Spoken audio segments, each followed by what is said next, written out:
প্রিয় মুসলিম এবং অমুসলিম ভাই ও বোনেরা, আসসালামু আলাইকুম ওয়া রাহমাতুল্লাহি ওয়া বারাকাতুহু। আল্লাহ তাআলার দয়া, শান্তি ও রহমত আপনাদের সবার উপরে বর্ষিত হোক। আমাদের অনুষ্ঠানে স্বাগতম। Ramzan, a date with doctor Zakir. আমি আপনাদের হোস্ট ইউসুফ চেম্বার্স। আজকের অনুষ্ঠানে আমরা আলোচনা করব আর ইনশাআল্লাহ আপনাদের প্রশ্নের উত্তর দেব, কখন রোজা রাখা বাধ্যতামূলক আর অব্যাহতি আছে। ডক্টর জাকির, আসসালামু আলাইকুম ওয়া রাহমাতুল্লাহি ওয়া বারাকাতুহু। ওয়ালাইকুম আসসালাম রহমতুল্লাহ বারাকাতু।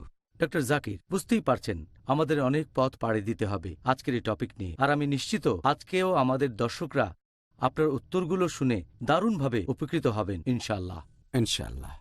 আজকের প্রথম প্রশ্ন, রোজা রাখা এটা কি সব মুসলিমদের জন্য বাধ্যতামূলক, নাকি আল্লাহ এখানে বিশেষ কিছু লোকের কথা বলেছেন যাদেরকে রোজা রাখতে হবে, বিশেষ করে রমজান মাসে?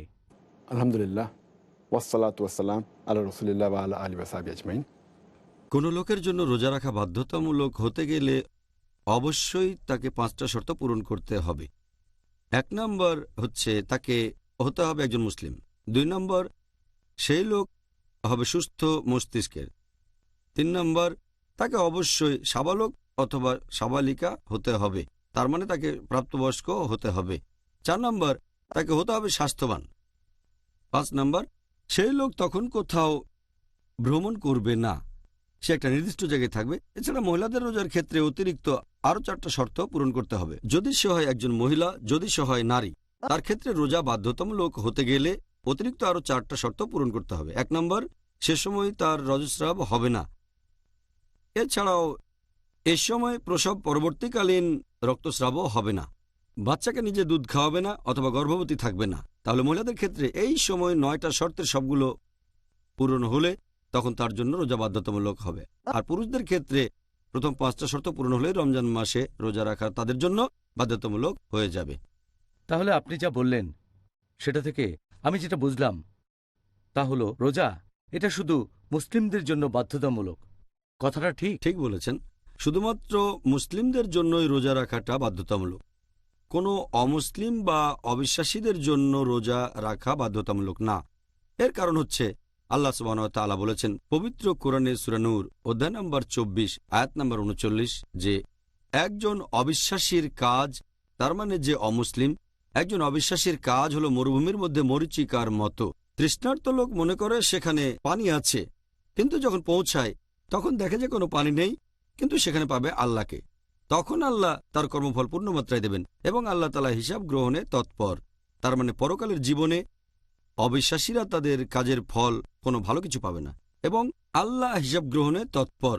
তাহলে অবিশ্বাসীদের সব কাজগুলোই পরকালের জীবনে মূল্যহীন, কারণ প্রত্যেকটা কাজের শুরুতেই থাকতে হবে নিয়ত। আর এটা নিয়ে আলোচনা করেছি গতকাল যে কারো রোজা কবুল করার ক্ষেত্রে অন্যতম গুরুত্বপূর্ণ একটা শর্ত নিয়ত, তার মানে উদ্দেশ্য। আর উদ্দেশ্য হবে এই রোজাটা শুধুমাত্র আল্লাহ সুবহানাহু ওয়া তাআলার জন্য, অন্য কারো জন্য নয়। তাহলে একজন অমুসলিম, একজন অবিশ্বাসী যে আল্লাহ সুবহানাহু ওয়া তাআলাকে বিশ্বাস করে না, সে যে আল্লাহ সুবহানাহু ওয়া তাআলার জন্য নিয়ত করে রোজা রাখবে এমন প্রশ্ন আসবে না। এই কারণে অবিশ্বাসীদের জন্য রোজা রাখাটা বাধ্যতামূলক না। যদি সে নিয়ত ছাড়া রোজা রাখে তাহলে সেটা অযথা উপোস করাই হবে, কিন্তু ইবাদত হবে না। ইসলাম ধর্ম অনুযায়ী যে রোজাটা সেটা পালন করা হবে না। সেজন্য নিয়ত বা উদ্দেশ্য খুবই গুরুত্বপূর্ণ। এখন অবিশ্বাসীরা যদি কোনো ইবাদত করে, যদি ঈমান না আনে, যদি বিশ্বাস না করে যে আল্লাহ সুবহানাহু ওয়া তাআলা কেবলমাত্র একজন, যদি কালেমা না বলে লা ইলাহা ইল্লাল্লাহ মুহাম্মাদুর রাসূলুল্লাহ, আল্লাহ ব্যতীত কোনো উপাস্য নেই এবং নবী মুহাম্মদ সাল্লাল্লাহু আলাইহি সাল্লাম হলেন আল্লাহর রাসূল, তাহলে ইবাদতের সব কাজই পরকালের জন্য মূল্যহীন হবে। তবে যখনই একজন অবিশ্বাসী, যে লোক মুসলিম নয়, সে ইসলাম গ্রহণ করলে তার জন্য এটা বাধ্যতামূলক হবে। যদি ইসলাম গ্রহণ করে রমজান মাসের মাঝামাঝি, তাহলে তখন থেকেই শুরু করে রোজা রাখা তার জন্য বাধ্যতামূলক। তবে তার অতীত সেটা আল্লাহ হিসাব করবেন না। আল্লাহ সুবহানাহু ওয়া তাআলা বলেছেন পবিত্র কোরআনে সূরা আনফাল, একজন ছেলে বা মেয়ে প্রাপ্তবয়স্ক হচ্ছে 18 বছর বয়সে, আবার কোথাও সেটা হয়তো 14, সবচেয়ে কম হলো 14 বছর। ইসলাম এই প্রাপ্তবয়স্ক হওয়ার বয়স সম্পর্কে কি বলে? পৃথিবীর বিভিন্ন দেশের আইনের কথা যদি বলতে হয়, ভারতে প্রাপ্তবয়স্ক হওয়ার বয়স হচ্ছে 18 বছর, ইন্দোনেশিয়ায় 19 বছর, যুক্তরাজ্যে সেটা আবার 16 বছর। প্রত্যেক দেশে প্রাপ্তবয়স্ক হওয়ার যে বয়সটা, সেটা সে দেশের সরকার লোকজন যেরকম মনে করে সেটা অনুযায়ী আইনটা এক এক দেশে এক এক রকম হয়ে থাকে।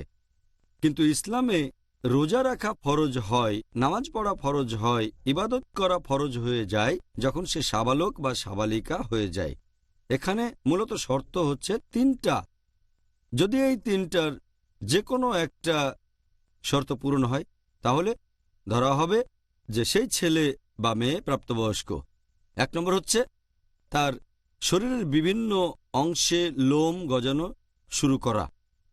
2 নম্বর, ছেলে বা মেয়ের বয়স যখন 15 বছর, অথবা ছেলেদের ক্ষেত্রে বীর্যস্খলন হচ্ছে স্বপ্নদোষ বা এরকম কোনোভাবে, অথবা যদি মেয়ে হয় তখন যদি তার রজস্রাব শুরু হয়ে যায়। যখন থেকে একটা মেয়ের রজস্রাব শুরু হবে তখন থেকেই তাকে প্রাপ্তবয়স্ক বলে ধরা হবে। হতে পারে তার বয়স 10-এরও কম, কিন্তু যেদিন থেকে তার রজস্রাব শুরু হবে সেদিন থেকেই তাকে ধরে নেওয়া হবে যে সে তখন প্রাপ্তবয়স্ক বা সাবালিকা হয়ে গেছে। এই ব্যাপারটা বেশ ইন্টারেস্টিং, কারণ আপনি তখন বললেন যে একটা মেয়ে 10 বছর বয়সে প্রাপ্তবয়স্ক হতে পারে, আর পশ্চিমা দেশেও এরকম বলা হয়। আর এখনকার দিনে এটা বেশ কমন। এই কয়েক মাস আগে পেপারে একটা আর্টিকেল এসেছিল যে দিল্লিতে এটা অস্বাভাবিক না, 10 বছরের একটা মেয়ের রজস্রাব শুরু হয়ে গেছে। যদি 9 বছরের কমে শুরু হয়ে যায় তখন সেটা একটা দুশ্চিন্তার ব্যাপার। পশ্চিমা দেশগুলোতে একই। আগে ব্যাপারটা এমন ছিল না। যখন আমি মেডিকেল কলেজে পড়তাম তখন পশ্চিমা দেশে বয়সটা ছিল 12 বা 13, ভারতে ছিল 13-14। কিন্তু যেহেতু এখন ডায়েট বদলে গেছে, তারপর পরিবেশ বদলে গেছে ইত্যাদি, এগুলো প্রাপ্তবয়স্ক হওয়ার বয়সের উপর প্রভাব ফেলে। কিন্তু এখন ব্যাপারটা বেশ কমন যে মেয়েরা 10 বছর বয়সে, কখনো 10-এরও আগে, 9 বছরেই অনেক মেয়ের রজস্রাব শুরু হয়ে যায়। আচ্ছা, এই কারণেই তারা ছেলেদের চেয়ে তাড়াতাড়ি ম্যাচিউর হয়ে যায়। এটা আরেকটা ঠিক প্রশ্ন। বলেছেন। এখন ডক্টর জাকির, এবার তাদের কথা যাদের রোজা রাখা থেকে অব্যাহতি দেওয়া হয়েছে। কোন কোন ক্যাটাগরির লোককে এই পবিত্র রমজান মাসে রোজা রাখা থেকে অব্যাহতি দেওয়া হয়েছে সে সম্পর্কে আমাদের জন্য কিছু বলবেন?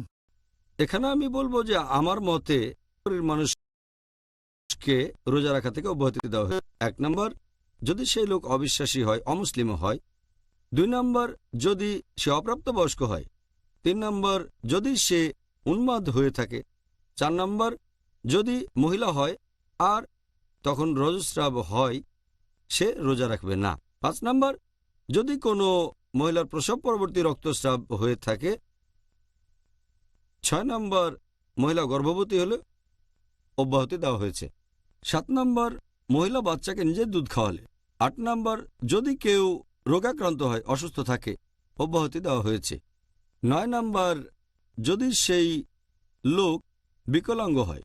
10 নম্বর, যদি সেই লোক খুব বয়স্ক হয়ে থাকে, যদি খুব বৃদ্ধ হয়ে যায়। 11 নম্বর, যদি সে ভ্রমণ করে। 12 নম্বর, যদি সেই লোক জিহাদ করে বা লড়াইতে অংশগ্রহণ করে আল্লাহ তাআলার খাতিরে। আর 13 নম্বর, জোর করা হলে। যদি কারো উপর জোর করা হয় আর সে রোজা না রাখে, তাকে অব্যাহতি দেওয়া হয়েছে। এই হলো সংক্ষেপে 13 ক্যাটাগরির মানুষ যাদেরকে রোজা থেকে অব্যাহতি দেওয়া হয়েছে। সুন্দর। এবার প্রত্যেক ক্যাটাগরি নিয়ে একটু আলোচনা করব যাদের অব্যাহতি আছে। ডক্টর জাকির, রোজা থেকে যাদের অব্যাহতি দেওয়া হয়েছে তাদের সবাইকে এই রোজা কি পরে কোনো সময় রাখতে হবে? আমি যে 13টা ক্যাটাগরির কথা বলেছি, প্রথম 3টা ক্যাটাগরি তাদেরকে পরবর্তীতে রোজা রাখতে হবে না। তার মানে অমুসলিম, তারপর যে অপ্রাপ্তবয়স্ক, আর যে লোক মস্তিষ্ক বিকৃত। বাকি যে 10টা ক্যাটাগরি, 2টো ক্যাটাগরি, যে লোক অনেক দিন ধরে বিকলাঙ্গ এবং যে লোকের বয়স অনেক বেশি হয়ে গেছে, এই ক্যাটাগরির লোককেও পরে রোজা রাখতে হবে না। তবে তাদেরকে ফিদিয়া বা ক্ষতিপূরণ দিতে হবে। প্রত্যেক রোজার জন্য একজন গরিব লোককে খাওয়াতে হবে। এখন বাকি 8টা ক্যাটাগরির কথা যদি বলতে হয়, তারা তখন যে অবস্থায় ছিল সেটা যদি বদলে যায়, তাহলে তাদের মিস করা রোজাগুলো পরে রাখতে হবে। যেমন ধরেন এই 8 ক্যাটাগরির মধ্যে আছে রজস্রাব হওয়া মহিলা। যখনই রজস্রাব বন্ধ হয়ে যাবে তখনই তাকে এই রোজাগুলো রাখতে হবে, যত তাড়াতাড়ি সম্ভব, পরবর্তী রমজানের আগে। কোনো মহিলা যার প্রসব পরবর্তীকালীন রক্তস্রাব হচ্ছে, যখনই এটা বন্ধ হবে তাকে রোজা রাখতে হবে। কোনো মহিলা গর্ভবতী, যখন এই অবস্থাটা চলে যাবে, প্রসব পরবর্তী রক্তস্রাব বন্ধ হবে, রোজা রাখতে হবে। একজন মহিলা 4 নম্বর ক্যাটাগরি, বাচ্চাকে দুধ খাওয়ায়, যখন এই সময়টা শেষ হবে তখন তাকে রোজা রাখতে হবে। একজন লোক অসুস্থ, যখনই সুস্থ হবে তাকে রোজা রাখতে হবে। একইভাবে একজন ভ্রমণ করছে, যখনই তার ভ্রমণ শেষ হবে সে রোজা রাখবে। আবার একজন যে অংশ নিয়েছে জিহাদে, আল্লাহ তাআলার খাতিরে কোনো লড়াইতে, যখনই লড়াই শেষ হবে তাকে রোজা রাখতে হবে। একইভাবে যার উপর জোর করা হচ্ছে আর সে রোজা রাখছে না, যখনই জোর জবরদস্তি উঠে যাবে তাকে রোজা রাখতে হবে। তবে তাদেরকে এই রোজাটা রাখতে হবে পরবর্তী রমজানের আগেই। কোনো শিশু যদি প্রাপ্তবয়স্ক হওয়ার আগে রমজান মাসে রোজা রাখে, সে ব্যাপারে আপনার মন্তব্য কি? আমি এ ব্যাপারে আগেও বলেছি যে প্রাপ্তবয়স্ক হয়নি তার জন্য রোজা রাখাটা বাধ্যতামূলক না, তাকে অব্যাহতি দেওয়া হয়েছে। আমাদের প্রিয় নবী মুহাম্মদ সাল্লাল্লাহু আলাইহি ওয়াসাল্লাম বলেছেন, এই হাদিসটা আছে তিরমিজিতে, হাদিস নাম্বার 1423। আমাদের প্রিয় নবী বলেছেন যে 3 ক্যাটাগরির মানুষের হিসাব লেখা হবে না। এক হচ্ছে শিশু, যতক্ষণ সে প্রাপ্তবয়স্ক না হয়; একজন ঘুমন্ত লোক, যতক্ষণ না জেগে ওঠে; আর মস্তিষ্ক বিকৃত লোক, যতক্ষণ না সে স্বাভাবিক হয়। এই 3 ক্যাটাগরির মানুষ আমাদের প্রিয় নবী বলেছেন তাদের হিসাব লেখা হবে না, তার মানে তাদের জন্য রোজা রাখাটা বাধ্যতামূলক না। নামাজের ব্যাপারে কোনো বাধ্যবাধকতা নেই, তবে শিশুদের রোজা রাখতে উৎসাহিত করাটা ভালো, যত তাড়াতাড়ি সম্ভব, এটা বাধ্যতামূলক না। আরেকটা হাদিস যেটার উল্লেখ করা হয়েছে সহিহ বুখারীতে, খণ্ড নম্বর 3, বুক অব ফাস্টিং, হাদিস নাম্বার 1960। আমাদের প্রিয় নবী মুহাম্মদ সাল্লাল্লাহু আলাইহি ওয়াসাল্লাম তিনি আনসারদের উদ্দেশ্যে বলেছিলেন, নবীর পাঠানো দূত তাদের কাছে গিয়ে বলেছিল, যারা রোজা রাখছো তারা এটা চালিয়ে যাবে, আর যারা রাখছো না তারা রোজা রাখবে দিনের একেবারে শেষ পর্যন্ত। আর তারপরে লোকজন সাহাবেগণ বললেন, রোজা রেখেছি, আমাদের বাচ্চাদেরও রোজা রাখতে বলেছি, তাদেরকে মসজিদে নিয়ে গেছি, তারা কান্নাকাটি করলে উল দিয়ে বানানো খেলনা দিয়েছি, যাতে এটা নিয়ে ব্যস্ত থাকে যতক্ষণ না ইফতার হয়। তার মানে এভাবেই সাহাবীগণ তাদের বাচ্চাদের ছোটবেলাতেই রোজা রাখতে উৎসাহিত করেছিলেন, যদিও বাধ্যতামূলক ছিল না। এটা ভালো অভ্যাস। আমরা এখনকার দিনে দেখি যে অনেক বাবা মাই বাচ্চাদের রোজা রাখতে নিষেধ করে, যদিও সেই বাচ্চা হয়তো উৎসাহ নিয়ে বলছে আমি রোজা রাখতে চাই। বাবা মা তখন বলে, এই বয়সে আবশ্যিক না, রোজা রেখো না। তারা এটা বুঝতে পারে না এই অল্প বয়সে রোজা রাখলে বাচ্চাদের কোনো ক্ষতি হবে না। সত্যি বলতে এভাবে তাদের রোজা রাখার একটা ট্রেনিং হবে যখন প্রাপ্তবয়স্ক হবে। আল্লাহ পবিত্র কোরআনে বলেছেন, সূরা তাহরিম অধ্যায় নম্বর 66, আয়াত নম্বর 6, ইয়া আইয়ুহাল্লাযীনা আমানু, হে মুমিনগণ, নিজেদেরকে এবং পরিবারকে রক্ষা করো দোজখের আগুনের যন্ত্রণা থেকে, যার রসদ হবে মানুষ ও পাথর। আল্লাহ আমাদের বলেছেন শুধু নিজেদেরই রক্ষা করো না, বাচ্চাদেরও রক্ষা করো দোজখের আগুন থেকে, যার রসদ হবে মানুষ ও পাথর। তাহলে বাচ্চাদের অল্প বয়সে রোজা রাখতে উৎসাহিত করাটা ভালো কাজ। আর আমাদের স্কুলেও আমরা এই কাজ করে থাকি। ইসলামিক ইন্টারন্যাশনাল স্কুল স্টুডেন্টদের রোজা রাখতে উৎসাহিত করে অনেক কম বয়সে, এমনকি যখন জুনিয়র কেজিতে পড়ে অথবা সিনিয়র কেজিতে, 4 থেকে 6 বছরে তাদের উৎসাহিত করি। আর এই বয়সটাতে তারা 4-5 বা 6 বছর, আমরা বলি তোমাদের মধ্যে যে সবচেয়ে বেশি রোজা রাখতে পারবে সে একটা গিফট পাবে, একটা পুরস্কার পাবে। এতে তারা উৎসাহিত হয়। আর যখন ক্লাস 1-এ ওঠে, তার মানে আনুমানিক 6 বছর বয়সে, আলহামদুলিল্লাহ বেশিরভাগ বাচ্চাই সারা মাস রোজা রাখে। যখন তারা পৌঁছায় ক্লাস 3-তে, তার মানে 7-8 বছর বয়স, প্রায় সবাই পুরো মাস ধরে রোজা রাখে, যদিও বাধ্যতামূলক না। তাই আলহামদুলিল্লাহ যখন অন্য বাচ্চাদের রোজা থাকতে দেখে, চিন্তা করেন বেশিরভাগ বাবা মাই বলেন তোমাকে রোজা রাখতে হবে না, কিন্তু বাচ্চারা জোর করে আমরা রোজা রাখতে চাই, কারণ প্রতিযোগিতা হচ্ছে। তারা তাদের বন্ধুদের দেখছে সবাই রোজা রাখছে, তাই রোজা না থাকলে তাদের লজ্জা লাগে, যদিও তাদের ফরজ না। কিন্তু যে পরিবেশ তৈরি হয়েছে, তাদের বলি না যে রোজা রাখা ফরজ, তবে এই প্রতিযোগিতার পরিবেশটাই এমন যে অন্যকে ভালোবাসবো, ধর্মের প্রতি ভালোবাসা, আল্লাহ এবং রাসূলকে ভালোবাসা। এভাবে দেখলে আলহামদুলিল্লাহ। এটা আগেও বলেছি যে একটা হাদিস মুহাম্মদ সাল্লাল্লাহু আলাইহি ওয়াসাল্লাম বলেছেন, এটা আছে তিরমিজিতে, যে যখন বাচ্চার বয়স 7 বছর হবে তোমরা তাকে নামাজ পড়া শেখাবে, আর 10 বছর হলে তাদের উপর জোর করতে পারো। অনেক বিশেষজ্ঞ বলেন রোজার ক্ষেত্রেও এটা করা যায়। আরও আগে আমরা শুরু করেছি, তবে আমরা তাদের উপর জোর করি না, করি মমতা, ভালোবাসা দিয়ে, বিভিন্ন পুরস্কার দিয়ে। আর আলহামদুলিল্লাহ এতে বাচ্চাদের উপর ভালো প্রভাব পড়ে। খুব সুন্দর বলেছেন। পরের প্রশ্ন, এটা খুব গুরুত্বপূর্ণ। একটা ক্যাটাগরি বললেন যারা মস্তিষ্ক বিকৃত, তারা অব্যাহতি পাবে, এর কারণটা কি? মস্তিষ্ক বিকৃতদের অব্যাহতি দেওয়া হয়েছে কারণ এই হাদিসটা আমি আগেও বলেছি, আমাদের প্রিয় নবী মুহাম্মদ সাল্লাল্লাহু আলাইহি ওয়াসাল্লাম বলেছেন, এই হাদিসটা আছে তিরমিজিতে, হাদিস নম্বর 1423, যে 3 ক্যাটাগরির মানুষদের হিসেব লেখা হবে না। একজন শিশু যতক্ষণ না প্রাপ্তবয়স্ক হচ্ছে, ঘুমন্ত লোক যতক্ষণ না জেগে ওঠে, আর মস্তিষ্ক বিকৃত লোক যতক্ষণ না সুস্থ স্বাভাবিক হচ্ছে, এদেরকে অব্যাহতি দেওয়া হয়েছে, তাদের রোজা রাখতে হবে না। এটার কারণ হচ্ছে যে রোজা কবুল হওয়ার অন্যতম একটা শর্ত হচ্ছে নিয়ত করতে হবে। আর নিয়ত শুধুমাত্র সেই মানুষই করতে পারবে যে সুস্থ মস্তিষ্কের, সুস্থ মনের অধিকারী। সুস্থ মস্তিষ্কের হলেই সে রোজার নিয়ত করতে পারবে, বিকৃত মস্তিষ্ক হলে করতে পারবে না। এ কারণে মস্তিষ্ক বিকৃত কেউ রোজা রাখুক বা না রাখুক তাতে কিছুই যায় আসে না, তাকে অব্যাহতি দেওয়া হয়েছে। আর সে সুস্থ হয়ে গেলে তাকে এটা পূরণও করতে হবে না যে রোজা মিস করেছে, কারণ সে এটার জন্য দায়ী নয়, তাকে দায়ী করা হবে না। এটাই হলো ইসলামের সৌন্দর্য। এখানে শুধুমাত্র তাদেরই দায়ী করা হবে যাদের দায়ী করা উচিত।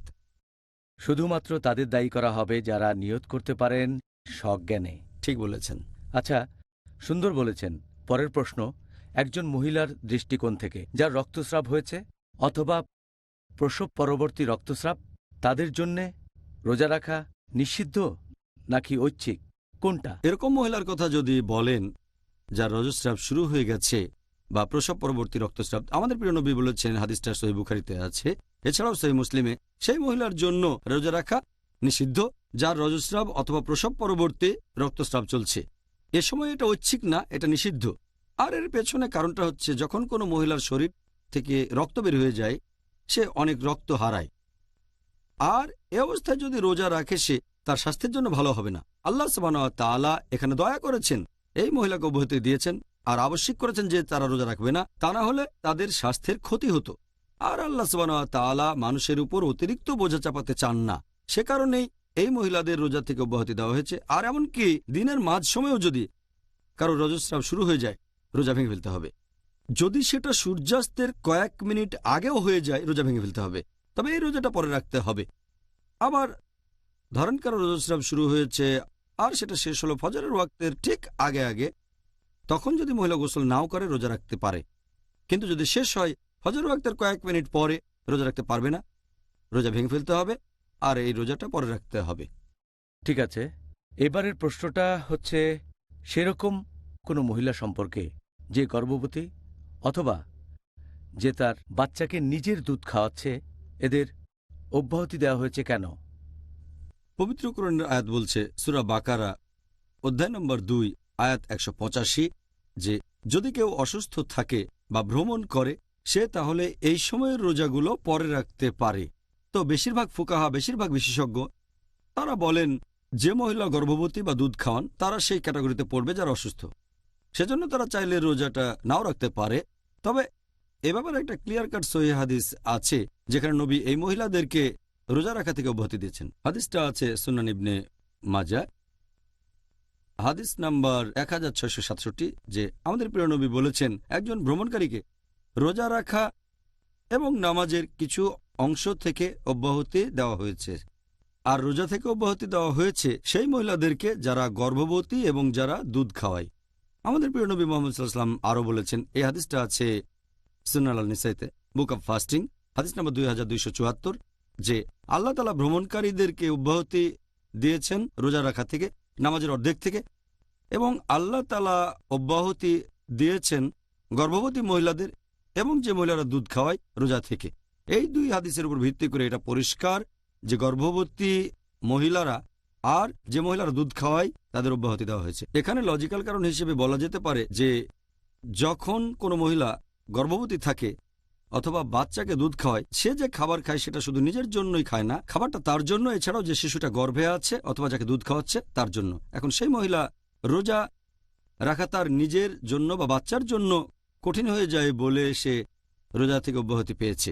কিন্তু মহিলা যদি গর্ভাবস্থায় প্রথম স্টেজে থাকে আর মনে করে, অথবা দুধ খাওয়াচ্ছে আর মনে করে যে রোজা রাখলে তার শরীরের কোনো ক্ষতি হবে না অথবা তার বাচ্চারও কোনো ক্ষতি হবে না, তাহলে রোজা রাখতে পারে। যদি তার সন্দেহ থাকে যে রোজা রাখলে তার কষ্ট হবে, যদি এতে তার কোনো ক্ষতি না হয় তার স্বাস্থ্যের অথবা বাচ্চার, তাহলে রোজা রাখতে পারে, নাও পারে। তবে যদি এতে তার শরীরের ক্ষতি হয় অথবা বাচ্চার ক্ষতি, তাহলে রোজা রাখা তার জন্য হারাম। কারণ আল্লাহ তাআলা কোনো মানুষের উপর তার সাধ্যের অতিরিক্ত বোঝা চাপিয়ে দিতে চান না। আর এভাবে দেখলে এ কারণে আল্লাহ তাদের অব্যাহতি দিয়েছেন। পরে যখন তারা সুস্থ হবে, দুধ খাওয়ানো বন্ধ করবে অথবা গর্ভাবস্থা শেষ হয়ে যাবে, প্রসব পরবর্তী রক্তস্রাবের পরে তাদেরকে মিস করা রোজাগুলো রাখতে হবে পরবর্তী রমজানের আগে। A date with doctor Zakir. আমি আপনাদের হোস্ট ইউসুফ চেম্বার্স। আর আজকে আমাদের অনুষ্ঠানে আলোচনার টপিক কখন রোজা রাখা বাধ্যতামূলক আর অব্যাহতি আছে। ডক্টর জাকির, আচ্ছা, কোনো লোক যদি কিছুটা অসুবিধায় পড়ে, কোনো ধরনের অসুস্থতার কারণে মাথা বা পেটে ব্যথা, তাদেরও কি রোজা থেকে অব্যাহতি দেওয়া হয়েছে? যে মানুষটা অসুস্থ তাকে অব্যাহতি দেওয়া হয়েছে। আল্লাহ পবিত্র কোরআনে বলেছেন সূরা বাকারা অধ্যায় নম্বর 2 আয়াত 185 যে যদি কেউ অসুস্থ থাকে অথবা ভ্রমণ করে তাহলে তাকে সেই সময়কার রোজাগুলো পরবর্তীতে রাখতে হবে। তবে তার মানে এই না যে কেউ যদি ভুগতে থাকে মাথা ব্যথায় অথবা পেট ব্যথায় অথবা কফে, সে রোজা রাখবে না। যদি কোনো ব্যক্তি অসুস্থ অবস্থায় রোজা রাখতে পারে, রোজা রাখা তার জন্য বাধ্যতামূলক। শুধুমাত্র তখন অব্যাহতি দেওয়া হয়েছে যদি অসুস্থতার কারণে তার রোজা কঠিন হয়ে যায়, অথবা রোজা রাখলে তার অসুস্থতা আরও বেড়ে যায়, অথবা স্বাস্থ্য খারাপ হয়ে যায়, অথবা অসুস্থতার কারণে যদি ওষুধ খাওয়া বাধ্যতামূলক হয়, তখন অব্যাহতি দেওয়া হয়েছে। এটা আমাদের ছোটখাটো কারণে বা ছোটখাটো অসুখে যেমন কফ বা সর্দি, মাথা ব্যথা বা পেট ব্যথা, তখন রোজা বাধ্যতামূলক। আল্লাহ সুবহানাহু ওয়া তাআলা অসুস্থ লোকদের রোজা থেকে অব্যাহতি দিয়েছেন, কারণ আল্লাহ তাআলা কারো উপর অতিরিক্ত বোঝা চাপাতে চান না। আল্লাহ পবিত্র কোরআনে বলেছেন, এটা আছে সূরা বাকারা অধ্যায় নম্বর 2 আয়াত নম্বর 195 যে তোমরা নিজের হাতে নিজেদের ধ্বংসে নিক্ষেপ করো না। আমি অসুস্থ, আর যদি মনে করি রোজা রাখলে আমার ক্ষতি হতে পারে, স্বাস্থ্য খারাপ হয়ে যাবে, নিজেকে মেরে ফেলার মতোই, তাই আল্লাহ বলেছেন এটা নিষিদ্ধ। যদি আমি জানি যে রোজা রাখলে স্বাস্থ্য খারাপ হয়ে যাবে, তখন এটা হবে নিষিদ্ধ। একইভাবে আল্লাহ বলেছেন পবিত্র কোরআনে সূরা নিসা অধ্যায় নম্বর 4 আয়াত নম্বর 29 যে নিজেদেরকে হত্যা করো না, নিশ্চয় আল্লাহ সুবহানাহু ওয়া তাআলা পরম দয়ালু। তাহলে নিজের স্বাস্থ্যের ক্ষতি করা, নিজের কোনো ক্ষতি করা, এটা ইসলাম অনুযায়ী নিষিদ্ধ। এই অব্যাহতিটা দেওয়া হয়েছে সেই সব মানুষকে যাদের রোজা রাখা কষ্টকর অথবা যাদের স্বাস্থ্য খারাপ হয়ে যাবে, তবে ছোটখাটো অসুখে অব্যাহতি নেই। আচ্ছা, তাহলে অব্যাহতি পাবে তারা যারা গুরুতরভাবে অসুস্থ। ঠিক। এবারে আমাদের পরের প্রশ্ন, এটা হচ্ছে একজন বিকলাঙ্গ মানুষ নিয়ে। এই নিয়মটা কেন যে একজন বিকলাঙ্গ মানুষকে মিস করা রোজাগুলোর জন্য ক্ষতিপূরণ দিতে হবে? আল্লাহ পবিত্র কোরআনে বলেছেন সূরা বাকারা অধ্যায় নম্বর 2 আয়াত নম্বর 184 যে যদি রোজা রাখা কারো জন্য কঠিন হয়ে যায়, সে রোজা রাখতে পারে অথবা ক্ষতিপূরণ দেবে। তার মানে কোনো গরিব বা অভাবগ্রস্তকে খাইয়ে দিতে হবে। এর কারণ হলো যদি কেউ বিকলাঙ্গ হয় অথবা স্থায়ীভাবে অসুস্থ হয়, এমন কোনো সম্ভাবনা নেই যে সুস্থ হয়ে সে তারপর আবার রোজা রাখতে পারবে। তাহলে সে পরে পূরণ করবে বা পরবর্তীতে মিস করা রোজাগুলো রাখবে, এই প্রশ্নটাই তখন আর আসবে না তার বেলায়। সেজন্য তাকে দিতে হবে ক্ষতিপূরণ। তখন সে কোনো গরিব লোককে খাইয়ে দেবে। যতগুলো রোজা সে মিস করবে, প্রত্যেক রোজার জন্য সে একজন গরিব লোককে খাইয়ে দেবে। ডক্টর জাকির, এবারের প্রশ্ন, কোন ধরনের বৃদ্ধ লোকদের রোজা থেকে অব্যাহতি দেওয়া হয়েছে? আল্লাহ পবিত্র কোরআনে বলেছেন সূরা বাকারা অধ্যায় নম্বর 2 আয়াত নম্বর 184 যে যদি রোজা রাখা কারো জন্য কঠিন হয়ে যায়, সে রোজা রাখতে পারে অথবা ক্ষতিপূরণ দেবে, মানে গরিব লোককে খাইয়ে দেবে। যেসব বৃদ্ধ লোকদের রোজা থেকে অব্যাহতি দেওয়া হয়েছে তারা হচ্ছেন সেই লোক যাদের শরীর যদি রোজা রাখেন তাহলে খারাপ হয়ে যেতে পারে। যে লোকের বয়স অনেক বেশি হয়ে গেছে, এখানে বয়সটা নির্দিষ্ট কিছু না যে 60, 70 বা 80, 90, দেখতে হবে শারীরিক অবস্থা। বয়স হয়ে যাওয়ার কারণে যদি শারীরিক অবস্থা খারাপ থাকে তাহলে রোজা রাখা কঠিন হয়ে যায়, তখন রোজা রাখার পরিবর্তে গরিব লোককে খাইয়ে দিতে হবে।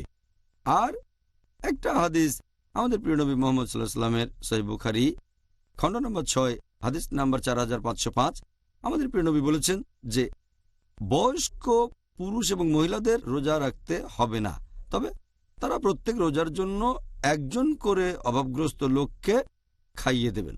এছাড়াও এরকম আরও হাদিস আছে, যেমন ধরেন সুনান আল দারাকুতনি হাদিস নাম্বার 208 বলা হয়েছে যদি কোনো লোক যাকে ক্ষতিপূরণ দিতে হবে সে কোনো গরিব লোককে খাইয়ে দেবে 1 মুদ গম। 1 মুদ মানে হচ্ছে 2 হাতের মুঠোয় যে পরিমাণ গম ধরে এই পরিমাণে খাওয়ানো উচিত। আরও একটা হাদিস বলা হয়েছে আল দারাকুতনি 270 নম্বর হাদিস, যে আনাস রাদিয়াল্লাহু আনহু তিনি যখন খুব বৃদ্ধ হয়ে গেলেন, রোজা রাখতে পারলেন না, তাই মাসের শেষের দিকে 30 জন গরিব লোককে ডেকে খেতে দিলেন, রুটি আর তার সাথে অন্যান্য খাবার, পুরো খাবার 30 জন লোককে। তার মানে যতগুলো রোজা মিস করবেন প্রত্যেকটার জন্য একজন গরিবকে খাওয়াতে হবে।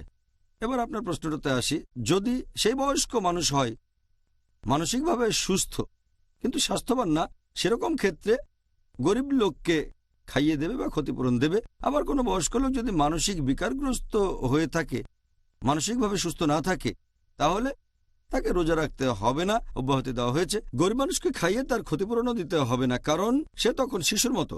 আমাদের নবী বলেছেন, কথাটা আমি আগেও বলেছি, যে 3 ক্যাটাগরির মানুষের হিসেব লেখা হবে না।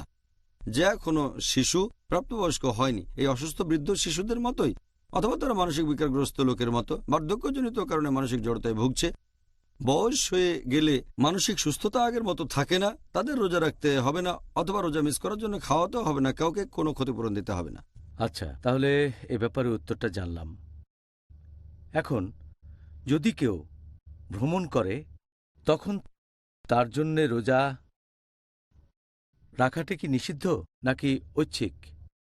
আল্লাহ পবিত্রকরণে বলেছেন সূরা বাকারা অধ্যায় নম্বর 2 আয়াত নম্বর 185, যে যদি তুমি অসুস্থ হও বা কোথাও ভ্রমণ করো, চাইলে সে সময়ও তোমরা তোমাদের রোজাগুলো রাখতে পারো। এখানে কিছুটা অব্যাহতি দেওয়া হয়েছে, তার মানে চাইলে তখন রোজা রাখতে পারেন, অথবা তখন না চাইলে রাখবেন না, কিন্তু পরবর্তীতে রোজাগুলো রাখতে হবেই। আল্লাহ সুবহানাহু ওয়া তাআলা এখানে একজন ভ্রমণকারীকে, হোক পুরুষ বা মহিলা, তাকে অসুস্থ ক্যাটাগরিতে ফেলা হয়েছে, কারণ আমাদের প্রিয় নবী মুহাম্মদ সাল্লাল্লাহু আলাইহি ওয়াসাল্লাম বলেছেন, এটা আছে সহিহ বুখারীতে খণ্ড নম্বর 3 হাদিস নম্বর 1804, আমাদের প্রিয় নবী বলেছেন যে ভ্রমণ করা হচ্ছে একটা শাস্তি। কেউ যখন ভ্রমণে যায় সেটা শাস্তির মতো, তার মানে কাজটা কঠিন, তাকে অনেক কষ্ট করতে হবে।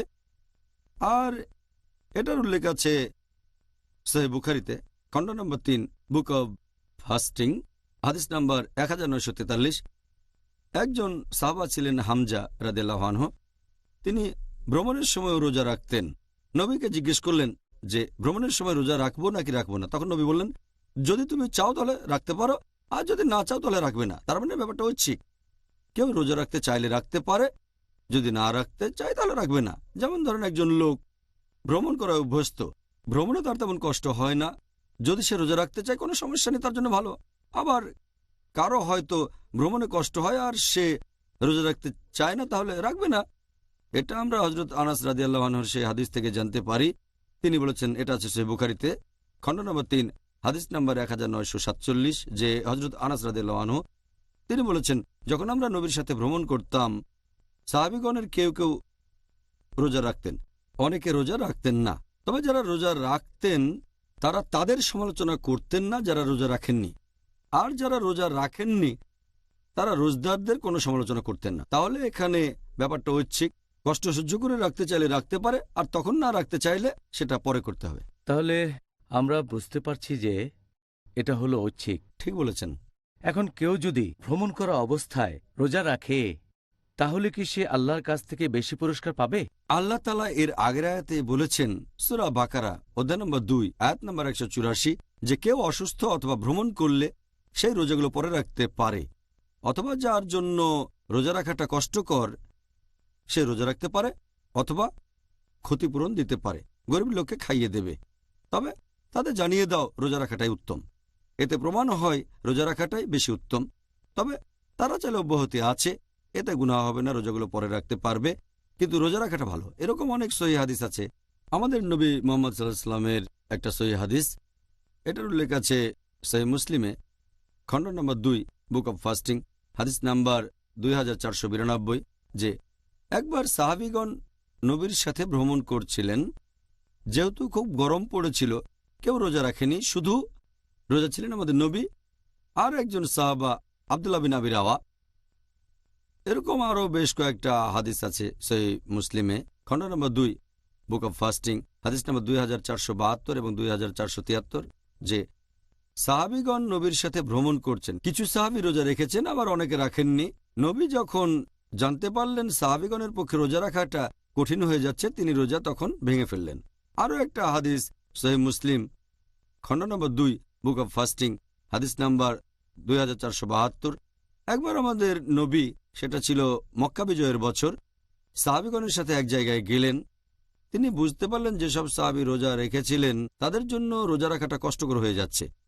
তখন আমাদের নবী আসরের নামাজের সময় এক পাত্র পানি নিয়ে পান করলেন এবং রোজা ভেঙে ফেললেন। এতে করে আমাদের জন্য সহজ হয়ে গেল। এই হাদিস থেকে আমরা জানতে পারলাম যে নবী রোজা রাখতে চেয়েছিলেন, যদি তখন কঠিন না হতো তিনি রোজা ভেঙেছেন। কেন?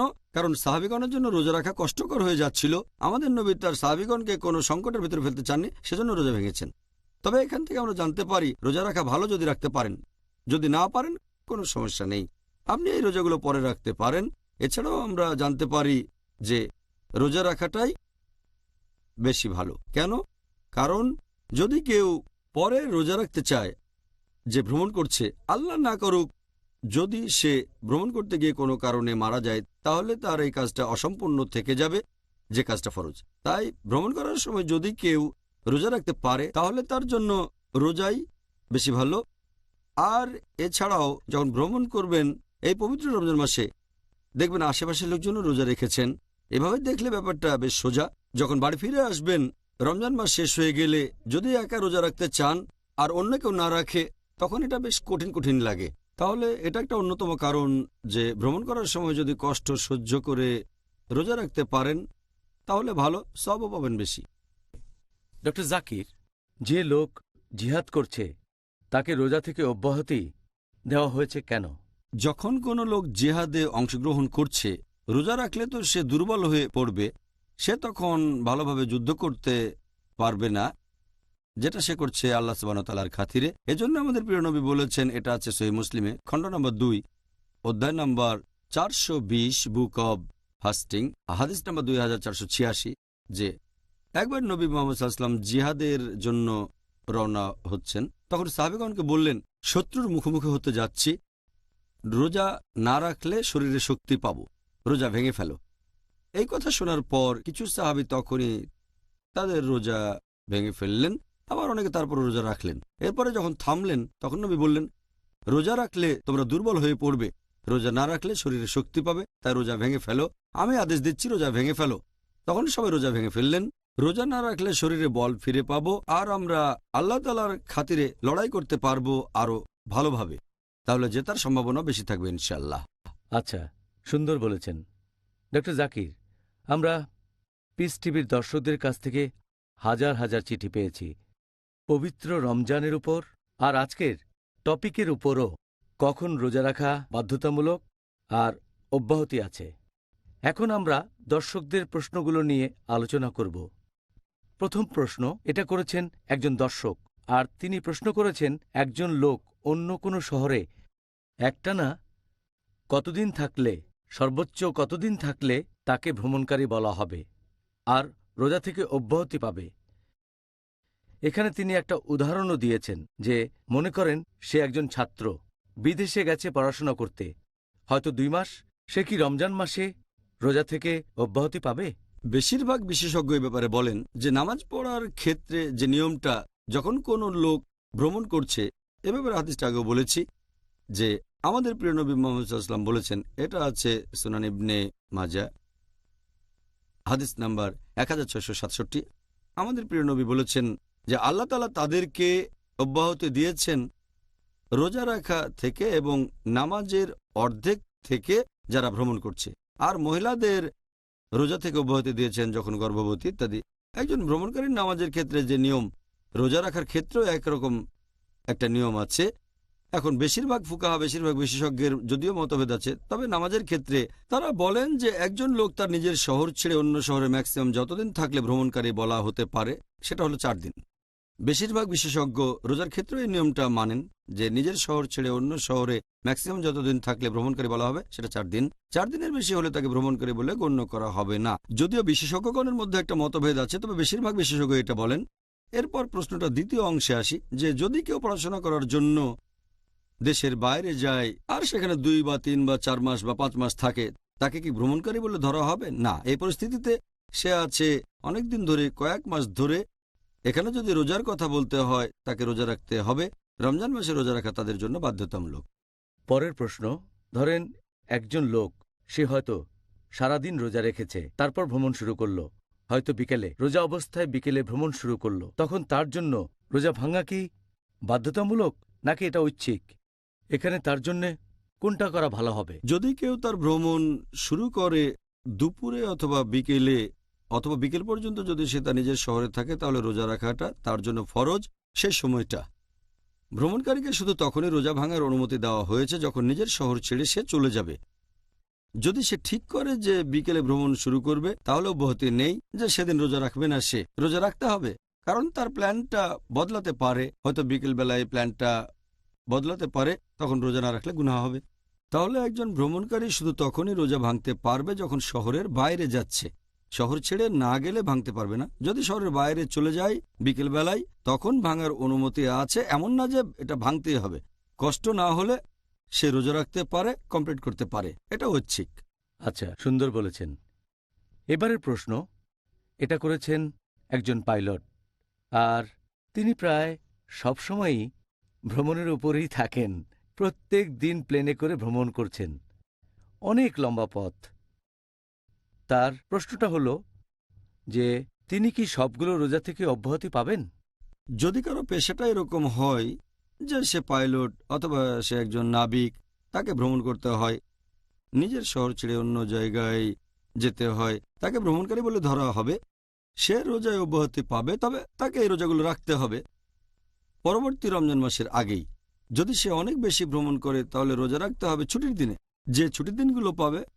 আর যখন নিজের শহরে থাকবে, তাহলে তখন রোজা রাখতে না চাইলেও অব্যাহতি আছে, তাকে ভ্রমণকারী বলে ধরা হবে। তবে সে রোজাগুলো রাখবে যত তাড়াতাড়ি সম্ভব পরবর্তী রমজান মাসের আগে। যদি না সে অনেক লম্বা কোনো ফ্লাইটে থাকে, হয়তো ইন্ডিয়া থেকে নিউ ইয়র্ক সময় লাগে 12 ঘন্টারও বেশি, কিন্তু যদি সে ছোট ফ্লাইটে থাকে, আমার মনে হয় না সেখানে সমস্যা আছে।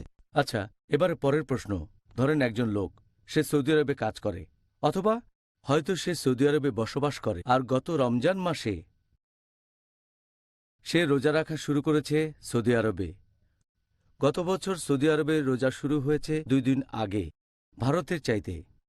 লোকটার নিজের দেশ ভারত, সে নিজের দেশে আসলো, আর যখন এসে পৌঁছালো সে অলরেডি সৌদি আরবে 2 দিন রোজা রেখেছে। তার প্রশ্নটা হলো, সে কি 30 দিন রোজা পালন করবে, নাকি সে যে এলাকায় আছে তাদের সাথে অতিরিক্ত রোজাগুলো রাখবে? এখন সে কি ভারতের সময়টা ধরবে নাকি সৌদি আরবের সময়টা ধরবে তার রোজাগুলো পূরণ করার জন্য? আমাদের নবী মোহাম্মদ সাল্লাল্লাহু আলাইহি ওয়াসাল্লামের হাদিস অনুযায়ী, এই সহিহ হাদিসটার উল্লেখ আছে তিরমিজিতে, বুক অব ফাস্টিং, হাদিস নাম্বার 697। আশেপাশের লোকজনের সাথে তোমরা তোমাদের রোজা রাখা শুরু করো। যদি কোনো দেশে থাকেন বা কোনো জায়গায়, সেখানে লোকজনের সাথে আপনি রোজা রাখা শুরু করবেন। আর আশেপাশের লোকজন যখন রোজা ভাঙবে, তখন তুমিও ভেঙে ফেলবে। যদি সৌদি আরবে থাকেন, তাহলে রোজা রাখবেন সৌদি আরবের লোকজনের সাথে। যদি রমজান মাসের মাঝামাঝি তিনি তার নিজ দেশ ভারতে ফিরে যান, তাহলে ততদিন রোজা রাখবেন যতদিন আশেপাশের লোক রোজা আছে। আর আমি জানি এসব ক্ষেত্রে বেশ কয়েকদিনের পার্থক্য থাকে। যদি রোজা শুরু হয় 2-1 দিন আগে, তাহলে আসলেন ভারতে, ততদিনে আপনি 30টা রোজা রেখেছেন, তখনও হয়তো ভারতে 1টা বা 2টো রোজা বাকি আছে। তারপর আপনাকে রোজা রাখতে হবে ভারতের লোকজনের সাথে, যদিও তখন সেটা 30 দিনের বেশি হয়, তবে সেটা হতে পারে 31 বা 32 দিন। আর হাদিসটা বলছে আশেপাশের লোকজনের সাথে তোমরা তোমাদের রোজা রাখো, আর আশেপাশের লোকজন যখন রোজা ভাঙবে তখন রোজা ভেঙে ফেলো। কিন্তু যদি ব্যাপারটা উল্টে যায়, হয়তো আছে ভারতে 2 দিন পরে আবার সৌদি আরবে আসলো, তাহলে হয়তো রোজা রেখেছে 28 দিন, এই ক্ষেত্রে শুরু করেছে ভারতের লোকজনের সাথে, শেষ করবে সৌদি আরবের লোকজনের সাথে। আর ঈদের দিন সে রোজা রাখতে পারবে না, কারণ এটা হারাম। কিন্তু পরে তাকে রোজা রাখতে হবে অন্তত 1টা দিন, কারণ রমজান মাস হয় কমপক্ষে 29 দিন। সেজন্য তাকে অতিরিক্ত 1 বা 2 দিন রোজা রাখতে হতে পারে, যাতে করে সে পূরণ করতে পারে 29 বা 30 দিন। এতে করে মনে হবে না সে কম রোজা রেখেছে, 29টার চেয়ে কম। এবারের প্রশ্ন, এটা করেছেন একজন ইঞ্জিনিয়ারিংয়ের ফাইনাল ইয়ারের ছাত্র। তার ফাইনাল ইয়ারের যে পরীক্ষাগুলো, সেগুলো হবে সব রমজান মাসে। আমার মনে হয় উনি গত বছরের রমজানের কথা বলছেন।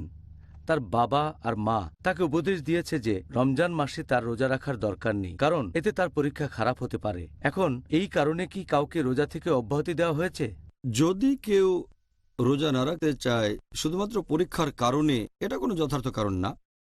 হতে পারে সেটা হয়তো ফাইনাল এক্সাম, আর হয়তো তার বাবা মা তাকে বলছে যে রোজা রেখো না, কারণ যদি রোজা রাখো তাহলে হয়তো তোমার মনোযোগ কমে যাবে, রেজাল্ট খুব একটা ভালো হবে না। যদি বাবা মা জোরাজোরিও করেন, এ ধরনের ক্ষেত্রে সেই সন্তান, ছেলে অথবা মেয়ের উচিত বাবা মার কথা না শোনা। কারণ বাবা মা যদি কিছু করতে বলে আর সেটা যদি আল্লাহ এবং রাসূলের শিক্ষার বিরুদ্ধে যায়, শুধুমাত্র এমন ক্ষেত্রে বাবা মাকে অমান্য করা যাবে। আল্লাহ পবিত্র কোরআনে বলেছেন সূরা আনকাবুত অধ্যায় 29 আয়াত 8, এছাড়াও আছে সূরা লুকমান অধ্যায় নম্বর 31 আয়াত 15, যে যদি তোমার বাবা মা জোর করে বা সংগ্রাম করে, জিহাদ করে যে তুমি আল্লাহ তাআলার পাশাপাশি অন্য কারো ইবাদত করবে, তাদের কথা মেনো না, তারপরও তাদের সাথে সৎভাবে বিশুদ্ধ চিত্তে বসবাস করো। কোরআন আমাদের অনুমতি দিয়েছে, কারণ এটা কোনো আইনসম্মত কারণ না যে যেহেতু তাকে পরীক্ষা দিতে হবে তাই রোজা রাখা লাগবে না যাতে ভালো নম্বর পেতে পারে। আখেরাতে ভালো নম্বর পাওয়া, ফরজ কাজ পালন করা বেশি গুরুত্বপূর্ণ। সেজন্য এটা কোনো যথার্থ কারণ নয়। পরীক্ষা থাকলেও রোজা রাখতে হবে, আর ইনশাল্লাহ আল্লাহ তাকে সাহায্য করবেন। সে হয়তো পরীক্ষায় ভালো নম্বর পাবে। অন্য কারো সাহায্যের চেয়ে আল্লাহর সাহায্য বেশি গুরুত্বপূর্ণ। আল্লাহ পবিত্র কোরআনে বলেছেন সূরা আল ইমরান অধ্যায় নম্বর 3 আয়াত নম্বর 160, আল্লাহ সাহায্য করলে কেউ তোমাদের সাথে জিততে পারবে না, আল্লাহ সাহায্য না করলে এমন কে আছে যে তোমাদের সাহায্য করবে। তাই মুমিনগণ আল্লাহ তাআলার উপরই নির্ভর করুক। আর আমার উপদেশ হচ্ছে, সামনে পরীক্ষা থাকলেও রোজা রাখবেন, ইনশাল্লাহ মনোযোগ আরো বাড়বে, পরীক্ষায় ভালো নম্বর পাবেন ইনশাল্লাহ। আল্লাহর উপর আরও বেশি ভরসা করবেন, এটাই হলো উত্তর। সুন্দর। পরের প্রশ্ন, এটাও ভ্রমণ সম্পর্কে। ভ্রমণকারীর রোজা মিনিমাম কতখানি দূরত্ব অতিক্রম করলে ভ্রমণকারী রোজা থেকে অব্যাহতি পাবেন? এর উত্তরও হবে নামাজের সেই উত্তরের মতো। কত দূরে গেলে তাকে ভ্রমণকারী বলা যেতে পারে, যাতে করে কাসার করতে পারে, অর্থাৎ নামাজ ছোট করবে। রোজার ক্ষেত্রেও একই নিয়ম, যদিও এই ব্যাপারে মতভেদ আছে, তবে বেশিরভাগ বিশেষজ্ঞ বলেন এটা হচ্ছে 16 ফারসাক। 1 ফারসাক মানে 3 মাইল। তার মানে যদি কেউ 48 মাইলের বেশি ভ্রমণ করে অথবা ভ্রমণ করে 80 কিলোমিটারের বেশি, তাকে ভ্রমণকারী বলে ধরা হবে। তবে কিছু বিশেষজ্ঞ বলেন এটা হচ্ছে 83 বা 84 কিলোমিটার। তাই অনেকে বলে কেউ 80 বা 84 কিলোমিটারের বেশি পথ গেলে তাকে ভ্রমণকারী বলে ধরা হবে। তবে মূল ব্যাপারটা হচ্ছে সে তখন তার নিজের শহরে থাকবে না। কিছু শহর আছে যেগুলো অনেক বড়, শহরের এক মাথা থেকে আরেক মাথায় হয়তো 84 কিলোমিটারের বেশি হবে। এরকম হলেও ভ্রমণকারী বলে ধরা হবে না, সে থাকবে অন্য কোনো শহরে। তাহলে ডক্টর জাকির, আমরা আজকের অনুষ্ঠানের শেষ পর্যায়ে চলে এসেছি, আর আলহামদুলিল্লাহ আমরা আজকে বেশ কিছু দর্শকের প্রশ্নের উত্তর দিতে পেরেছি। আপনি আজকে খুব সুন্দরভাবে আর সঠিকভাবে এই উত্তরগুলো আমাদের সামনে তুলে ধরেছেন, আলহামদুলিল্লাহ। ভাই ও বোনেরা, আশা করি আজকের টপিকের উপর ডক্টর জাকিরের বলা উত্তরগুলো শুনে আপনারা দারুণভাবে উপকৃত হয়েছেন। আর আগামীকাল আপনাদের সাথে আবারও দেখা হবে একই সময়ে। সেদিন আমাদের আলোচনার টপিক হবে যেসব কাজ করলে রোজা ভেঙে যায়, বা রোজা অবস্থায় যেসব কাজ করা আমাদের নিষিদ্ধ। দেখা হবে আগামীকাল। আসসালামু আলাইকুম